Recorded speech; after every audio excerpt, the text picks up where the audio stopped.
Hello everybody, I hope you're all fine and dandy today. I'm going to keep this short and sweet because I'm going to leave a link in the comment section below for you to take a look at if you wouldn't mind. It's basically to help one of my African friends who's going through a pretty hard time at the moment. I don't know if you remember, a couple of years ago I did a fundraiser for a fair few of my friends in Africa there when the pandemic hit, and there was one guy called Ruben. He was the Maasai who I stayed with just outside of Nairobi in Kenya in 2017, I think it was. So at the moment he's having a bit of a hard time with the land that he's living on, basically. So he describes everything in the link that I'm leaving below. It's a GoFundMe link, so you can donate to what he's trying to achieve there to help him along the way. And there's also, when you go to that GoFundMe page, there's a YouTube link there. There's a YouTube video that you can watch, and he describes everything that's what's happening there.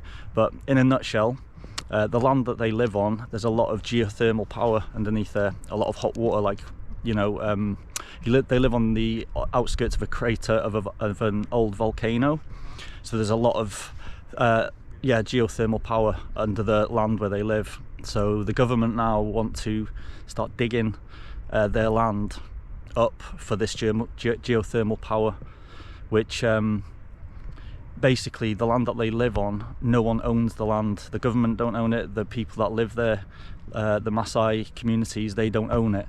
It's just a piece of land that isn't owned. So what Ruben's trying to do is he's trying to get the title deeds to the land so that they own the land.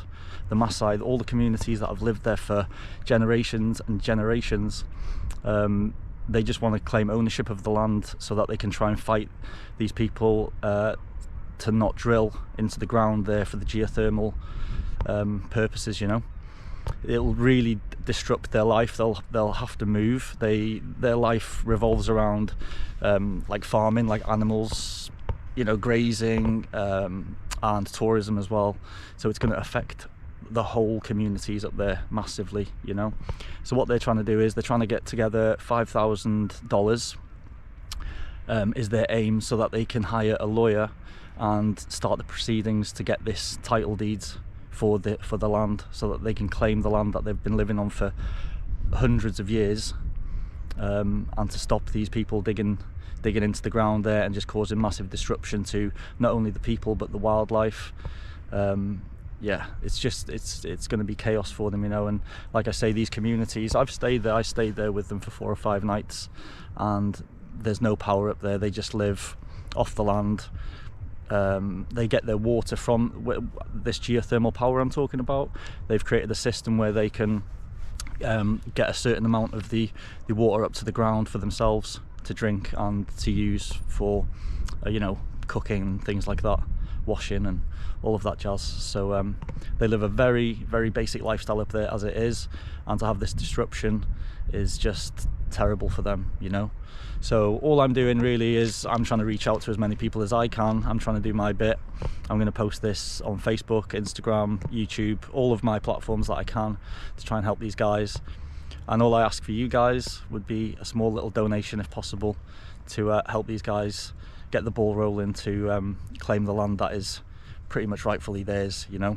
It's just a shame they've never gone to try and claim ownership of it, because they never saw anything like this coming, but now it has. It's kind of yeah, it's a little bit scary for them. So anyway, folks, I'll leave it there. Yeah, I was just speaking to another guy that I know in Sri Lanka as well, and they're going through crazy times there also. Like, their government have just, long story short, sold their country to China and India.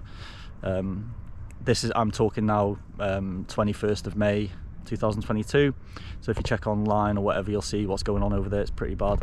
So I just feel, I'm just sat here now looking at this, counting my blessings, feeling so thankful for what I'm living right now, you know, because people in other parts of the world, you just don't know what they're going through. We don't know the half of it. And sometimes the problem with knowing a lot of people around the world in some of these kind of poorer countries, you're finding out what they're going through, you know. So, and no one else really kind of sees that, because it's not shown on the TV, it's not shown on the media or anything. So this is why I'm trying to do my bit for my friend in Africa right now. So thank you for listening. If you got this far, I appreciate it. If you would help, I would massively appreciate it, and obviously Ruben and his family would be over the moon, and the whole communities there, you know, all of that. There's many little communities there, many Maasai communities that will get disturbed by this whole thing. So I'm just trying to do my bit, and until next time, peace.